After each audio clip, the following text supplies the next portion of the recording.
श्री श्रीमद् भगवत गीता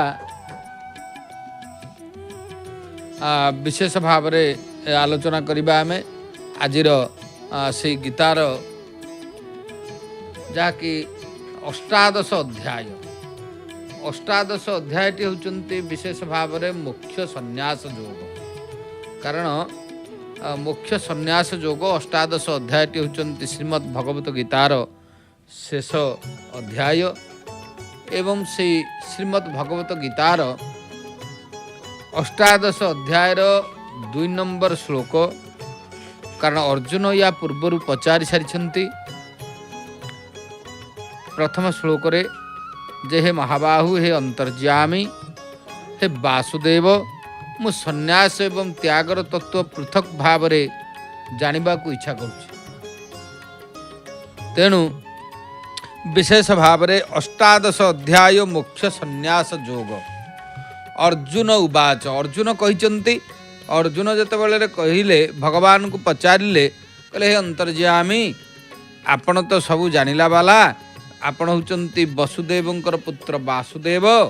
तेणु मु संन्यास एवं त्यागर तत्व पृथक पृथक भाव रे टिके जानिबा पई इच्छा करूची। ए कथा कहिबारु भगवान कहिले कोन कहले काम्यानां कर्मणां न्यासं संन्यासं कवयो विदोः सर्वकर्म फल त्यागं प्राहुस्त्यागं विचक्षणाम्।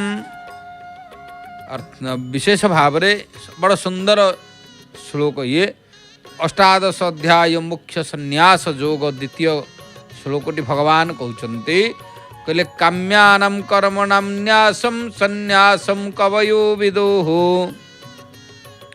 सर्वकर्म फल त्यागं प्राहुस्त्यागं विचक्षणाम्। तो ये श्लोकटी भगवान निजे कहते अर्जुन को मुख्य संन्यास योगर द्वितीय श्लोकटी। केतेक पंडित काम्य एवं कारण कहा जाइछि जे केतेक पंडित काम्य कर्म मानकर त्याग को संन्यास बोली बुझंती एवं अन्य विचार कुशल पुरुष माने सकल कर्मर फल त्याग को त्याग बोली कहती। सेथिपाई एई कथाटी भगवान कहिले कौन ना काम्यानां कर्मणां न्यासं संन्यासं कवयो विदुः सर्वकर्म फल त्यागं प्राहु त्यागं विचक्षणाम्। पंडित माने काम्य कर्म मानकर त्याग को संन्यास बोली बुझंती। कारण आमर काम्य कर्म एवं होचंती अनेक प्रकार कर्म रही। से कर्म भितरे होचंती केते गुड़िए काम्य कर्म अच्छी। काम्य कर्म गुड़िक जहाँ करा जाए ताकू होचंती विशेष भाव रे पंडित मान बुझंती संन्यास बोली बुझंती। किंतु अन्य विचार कुशल पुरुष माने सकल कर्मर फल त्याग को त्याग बोली कहती। कारण अनेक पंडित माने अनेक पुरुष माने सर्व कर्मर फल त्याग को त्याग बोली कहती। अर्थात कौनसी फल को आशा न करी या पूर्व भगवान कही चरिचंती। पूर्व अध्याय मानकर प्रत्येक कथा को होचंती श्री कृष्ण अर्जुन को कहते जे काम करिबा अर्थात कर्म करिबा फल कथा बुझिबा किसी आवश्यक नहीं। निर्दिष्ट भाव रे फल मन को फलिबो। तेणु ए अध्याय रे भगवान सेथिपाई कहिले विशेषतः जहाँकि स्त्री पुत्रादि प्रिय वस्तु प्राप्ति पाई रोग प्रतिकूल अवस्था आदि निवृत्ति पाई जो यज्ञ तपदान तपस्या आदि कर्म करा जाए ताहा होछि काम्य कर्म। कारण आमर काम्य कर्म कर्तुम बोली कहा जाए। अर्थात काम्य कर्म कौन ना प्रिय वस्तु प्राप्ति पाई जहाँ करा जाए ताकू काम्य कर्म कहा जाए। रोग पाई जहाँ करा जाए ताहा होचंती काम्य कर्म कहा जाए। प्रतिकूल अवस्थार निवृत्ति पाई जो कर्म करा जाए ताकू काम्य कर्म कहा जाए।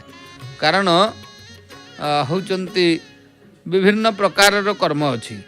एवं जो यज्ञ तपस्या दान आदि कर्म करा जाए निवृत्ति पाई ताहा मध्य काम्य कर्म। तेणु एक जेहेतु कह जाइछि भगवान सेथिपाई कहउछन्ति अर्जुन को जे काम्यानां कर्मणां न्यासं सन्यासं कवयो विदोः सर्वकर्म फल त्यागम प्राहुस्त्यागम विचक्षणाः। विशेष भाव होउछन्ति एई श्लोकटी रे भगवान सुंदर भाव रे कहिछन्ति जे काम्य कर्म मानकर त्याग को सन्यास बोली केतेक बुझन्ति। कारण अनेक लोकंकर अनेक मत थाए। तेणु आउ किछि विचार कौशल पुरुष माने सकल कर्मर फल त्याग को मध्य त्याग बोली बुझन्ति। जाऊ आमे श्रीमद् भगवत गीतार आजिर आलोचना को एठी रखिबा एवं विशेष भाव रे आमर आमे देखुचे महाप्रभुंकर पावन क्षेत्र भव्य श्रीमंदिर पताका मध्य चलचंचल ही उड़ुची। पतित पावन नारायण आमे दर्शन करुचे।